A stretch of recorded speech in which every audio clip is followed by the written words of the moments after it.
you very much, everybody. It's an honor to have Bibi and Sarah with us, friends of mine for a long time, and we had a tremendous success together.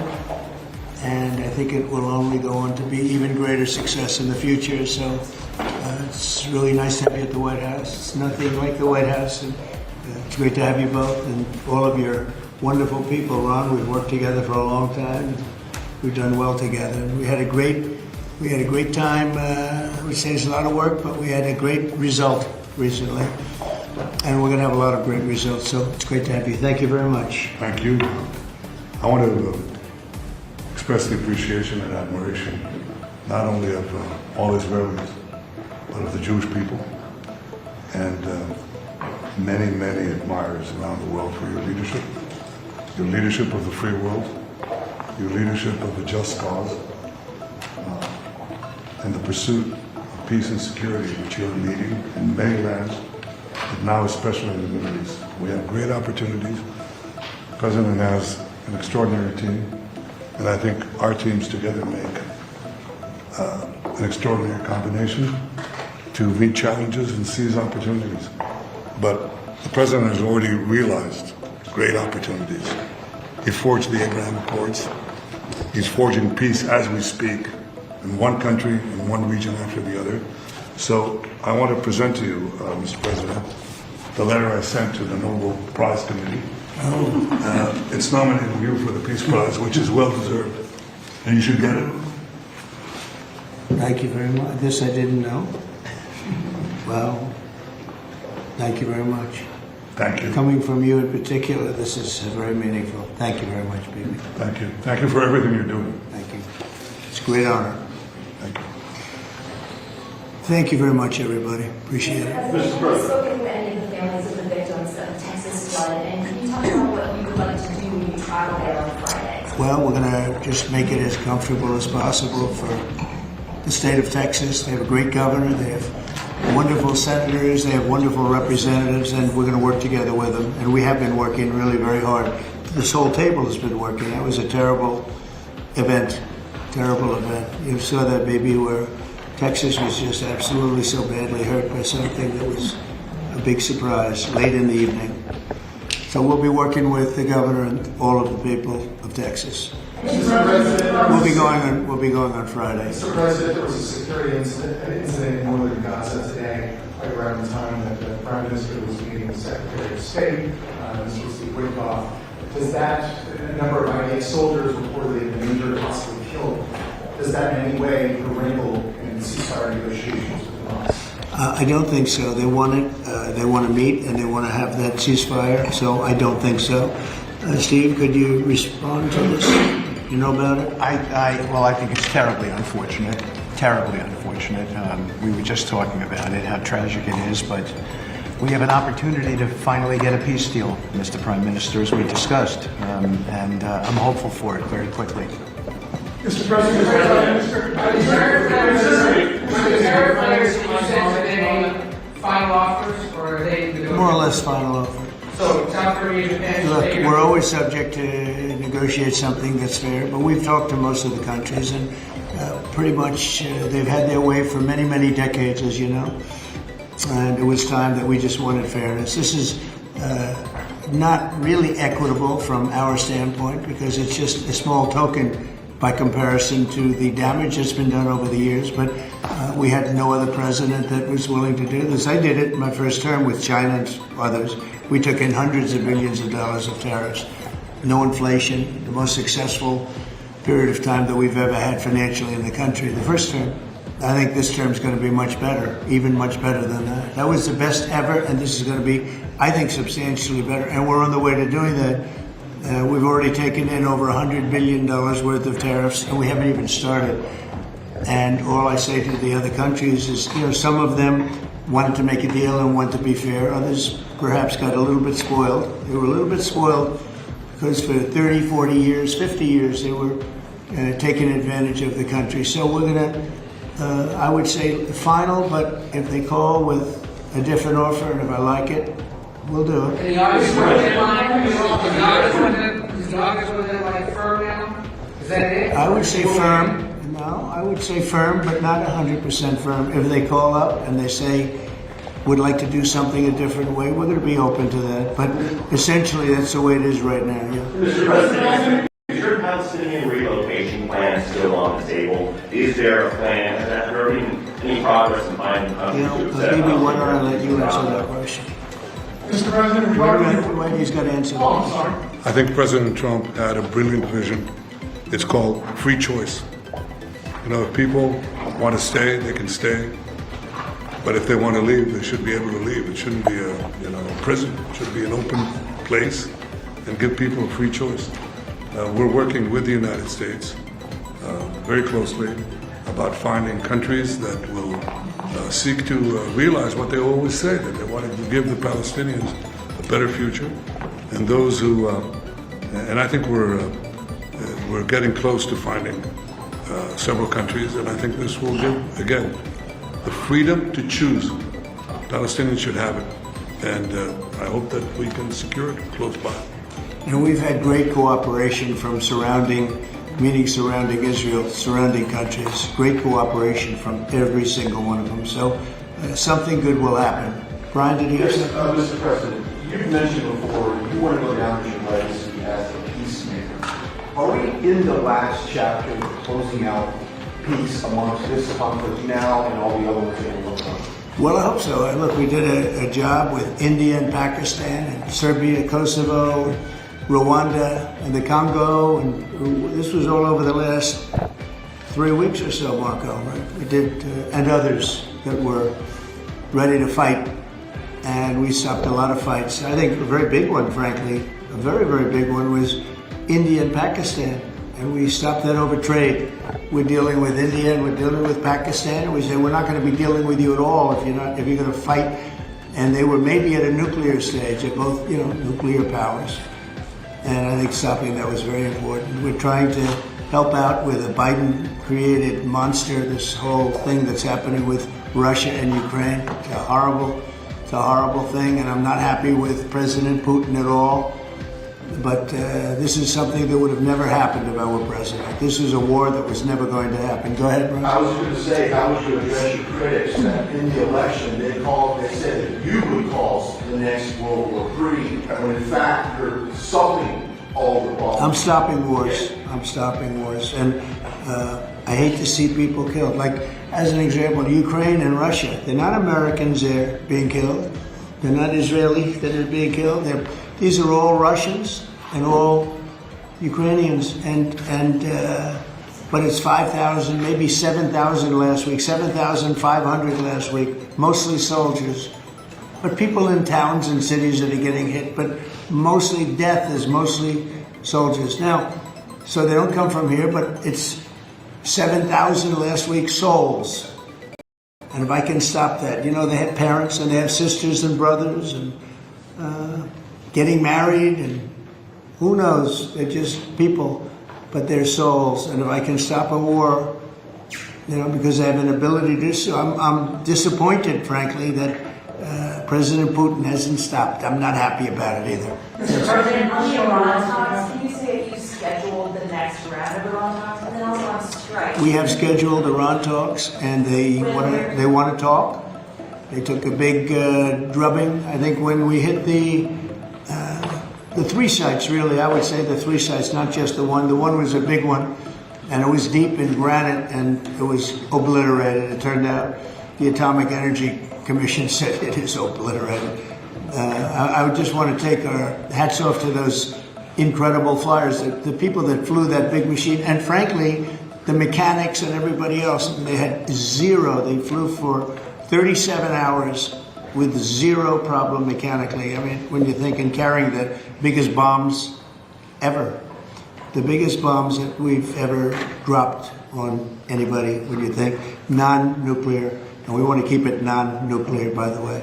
But they did a phenomenal job. It was an amazing job, and I think that was, I was talking to Bibi about it before, that was the very beginning of the end and ended very quickly after that. I don't want to say what it reminded me of, but if you go back a long time ago, it reminded people of a certain other event, and Harry Truman's picture is now in the lobby, in a nice location in the lobby where it should have been, but that stopped a lot of fighting. And this stopped a lot of fighting. When that happened, it was a whole different ballgame. On future Iran strikes, what do you say, what might make you have a desire to do another strike on Iran? Another what? Another strike on Iran? I hope we're not going to have to do that. I can't imagine wanting to do that. I can't imagine them wanting to do it. They want to meet. They want to meet. They want to work something out. No, they're very different now than they were 2 weeks ago. Is there a date yet for the Iran talks or a city? Do you know when and where the next round of Iran talks will be? Well, I can tell you. I'd rather not say, but you'll be reading about it tomorrow or seeing it tomorrow. Mr. President, what is the holdup currently in a ceasefire with Hamas? In which? In a ceasefire between Israel and Hamas, what's currently the holdup? I don't think there is a holdup. I don't think there's a holdup. I think things are going along very well. They just, left each other, and it was not a pleasant period of a few days. It was a little longer than a few days, but this was not a pleasant period of time. And we were at the end. 14 missiles were shot, and every single missile was shot out of the air. It was pretty amazing. And that was sort of the end. And they told us they were coming and where they were and what time they were coming. And they said, if you'd like to have a different time, we'll do that.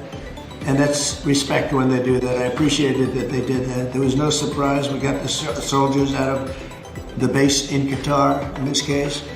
But they knew they were coming. 14 missiles were coming. 1 o'clock, they said, would you like to make it later? They said, no, let them come at 1 o'clock. And at 1 o'clock, everybody was, as you know, over 5,000 people left the base. And we had 3 gunners and 3 assistants. And out of the 14 that were shot, all 14 were knocked out. And that was the end. That was about it. And we had a rough time. But sometimes, sometimes you need the rough time in order to get. I think things are going to be really settled down a lot in the Middle East. And they respect us, and they respect Israel. They respect a lot of things that took place. Nobody's ever seen equipment like what we sent over to knock out those sites. But when those sites were knocked out, that was the end. Do you think that there can be a two-state solution that creates an independent? I don't know. I'd ask Bibi that question. You have the greatest man in the world to answer that age-old question, two-state. Go ahead, you give him your honest answer. I think the Palestinians should have all the powers to govern themselves, but none of the powers to threaten us. And that means that certain powers, like overall security, will always remain in our hands.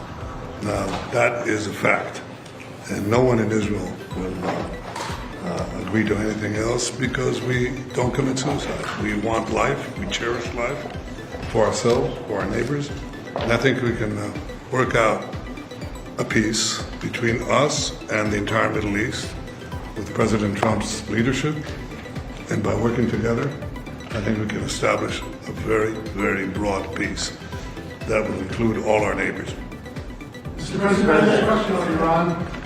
You asserted that there's complete and total destruction of their nuclear facilities. So what is the basis of the talks going forward? Is it to cap future nuclear activity? Is it ballistic missiles, terror support, economic-based? It's really a good question, because if you remember when it was done, I sort of said, what's the purpose of talking? It's been knocked out completely. But they've requested a meeting, and I'm going to go to a meeting, and if we can put something down on paper, that will be fine. That'll be good. I think they've gained a lot of respect for us. I think they've gained a lot of respect for Israel also. But they would like to meet, and we're going to have a meeting. Steve, when is that meeting going to be? Do you want to say? Rather, very quickly, in the next week or so. So we'll see what happens. I think it would be nice to memorialize it, put it down, but because of the incredible result of that attack, if you want to call it an attack, I didn't think it was necessary to have it in writing. I think we spoke. I mean, that speaks much louder than writing. But I can also understand why they'd want it. And they've been very nice. They've been very respectful. And it began by them telling us about 14 they had to do. You know what 14 represents, right? Do you know what 14 represents? Right? You know that, right? The number of bombs dropped. So it was, representative. We got them all. Yeah, please, behind you, please. No, you. So this is a question to the Prime Minister. The likely next mayor of New York City, Zoran Malkan, the Democratic Socialist, the vocal critic of Israel and of yourself, and has said he would arrest you if you came to New York City if he was mayor. Is that something you take seriously, or are you concerned about that? Do you have a response to it? No, I'm not concerned about that. I'll get him out. Look, there's enough craziness in the world, but I guess it never ends. I mean, you have this is folly, and it's it's silly in many ways because it's just not serious. But what is serious is the question I was asked before. After October 7th, people said the Palestinians had a state, Hamas state in Gaza, and look what they did with it. They didn't build it up; they built down into bunkers, into terror tunnels. After which they massacred our people, raped our women, beheaded our men, invaded our cities and our towns and our kibbutzim, and did horrendous massacres, the kind of which we didn't see since World War II and the Nazis, the Holocaust. So people aren't likely to say, let's just give them another state, it'll be a platform to destroying Israel. We'll work out a peace with our Palestinian neighbors, those who don't want to destroy us, and we'll work out a peace in which our security, the sovereign power of security, always remains in our hands. Now people will say it's not a complete state, it's not a state, it's not that. We don't care. We've vowed never again is now. It's not going to happen again. So we'll see you in New York next year?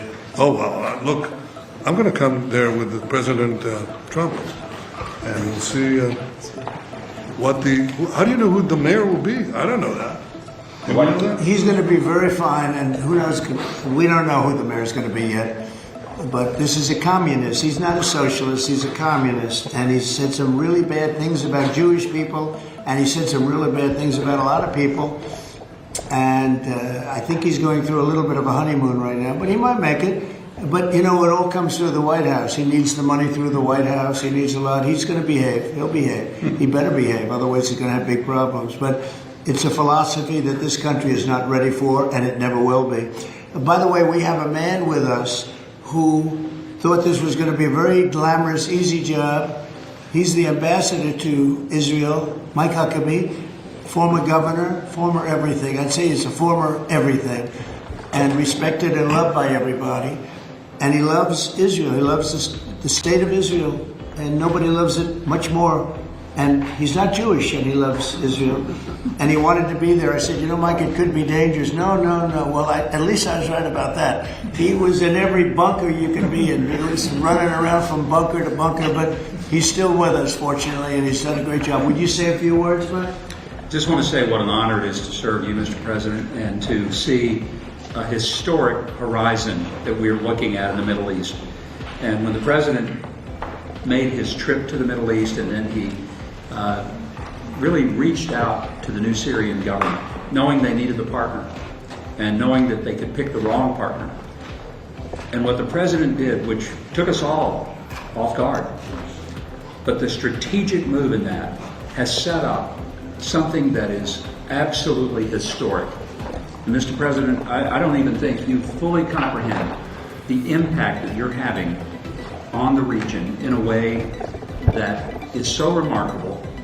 And it was your leadership, your foresight, you did that. When the B-2s went in, the celebration, the sense of partnership that you gave with the Israeli people was so dramatic. But the message was bigger than to Israel. It was a message to the world. America's friends can trust us, but America's foes had better fear us. And that is a message that the President sent to everyone on the planet. And it is a message that will resonate toward a matter of peace, the likes of which I don't think we've ever seen. So, thank you. Great job you're doing. Thank you. They love you over there. They respect him and they love him. It's very, very interesting. We had the pilots here yesterday, as you know, and they were incredible. And we also had the mechanics. We had a lot of people here that had to do, I think about 170 people that had to do with that incredible journey. a journey that could have been horrible. You remember what happened with Jimmy Carter with the helicopters and all of the problems, and ultimately hostages. We had the exact opposite. Everything was perfect. It worked perfectly. But I didn't realize, I was saying to one, is this something that you felt strongly about? Absolutely, sir. I couldn't wait. They said, better than you, really better you than me. But they couldn't wait. He said, sir, we've been practicing for this mission for more than 20 years. From just after 2000, they've been thinking and practicing to go into that area. I guess you probably know that better than anybody, Pete. They've been looking at going in, but they never had a president that would allow them to do it. And perhaps right, perhaps wrong. I don't know if that's true or not, but I didn't realize they were preparing for that journey from just a little bit after 2000, the year 2000. And I was pretty amazed by that. They knew it. They knew every inch of it. And they came back and they said, we got it better than we ever did in practice. But they've been practicing for more than 20 years. Can you imagine? Yeah. On Ukraine, Mr. President, are you planning to send more weapons to Ukraine? We're going to send some more weapons. We have to. They have to be able to defend themselves. They're getting hit very hard now. They're getting hit very hard. We're going to have to send more weapons. Yeah, defensive weapons, primarily, but they're getting hit very, very hard. So many people are dying in that mess. Mr. President, if the one big beautiful bill now signed into law by you, what would you like congressional Republicans to turn it? All they have to do now is talk about how good it is. The biggest tax cuts ever. No tax on tips, no tax on Social Security, think of it, no tax on overtime. From a business standpoint, the jobs are coming in like we've never seen them before. As soon as that was signed, there were 9 factories that announced that they were building the 1-year deductibility, things that from a business standpoint you'd understand. The jobs that are being created. And one of the things that is, and this is also that, but it's also because of the tariffs, a tremendous success. We're taking in hundreds of billions of dollars in tariffs. And one of the things that is so exciting is the number of companies and car companies where they're building plants. AI is the big thing. We have over $15 trillion announced already, and it's been, really, I would say it's been during the last 3 months, but we're here for a short period of time, and some administrations never had anywhere near that number for a whole term, probably for a whole 2 terms. But we're up to over $15 trillion coming into our country. There's never been anything like it anywhere in the world. There's never been an investment like that anywhere in the world.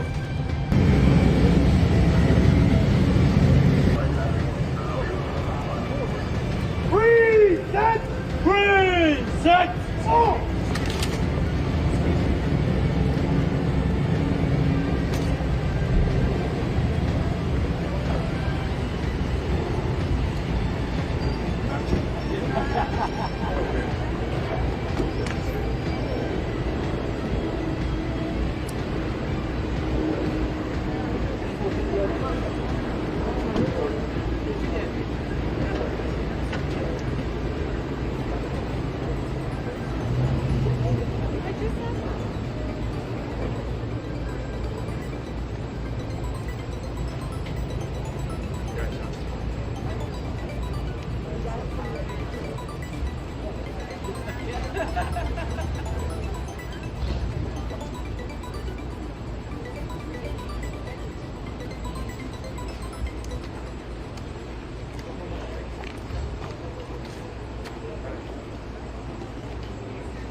times I've been in this room. You'd have to tell me.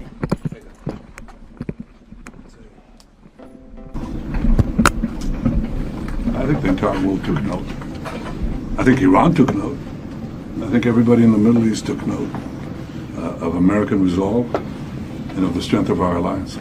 I think it was, frankly, it was like the roar of two lions, and it was heard around the world. So thank you again, and our admiration for everything that you did, and our appreciation for it. I always say that President Trump and I always talk about peace through strength. First comes strength, then comes the peace. And we hope we'll realize the fruits of strength very soon in peace. And I can attest to that, being privy to not all, but many of those conversations. It does start with strength, but it always goes to peace. And we have that opportunity in the region because of your efforts and the efforts of our president. So thank you. Appreciate it. Thank you very much. Appreciate it, President.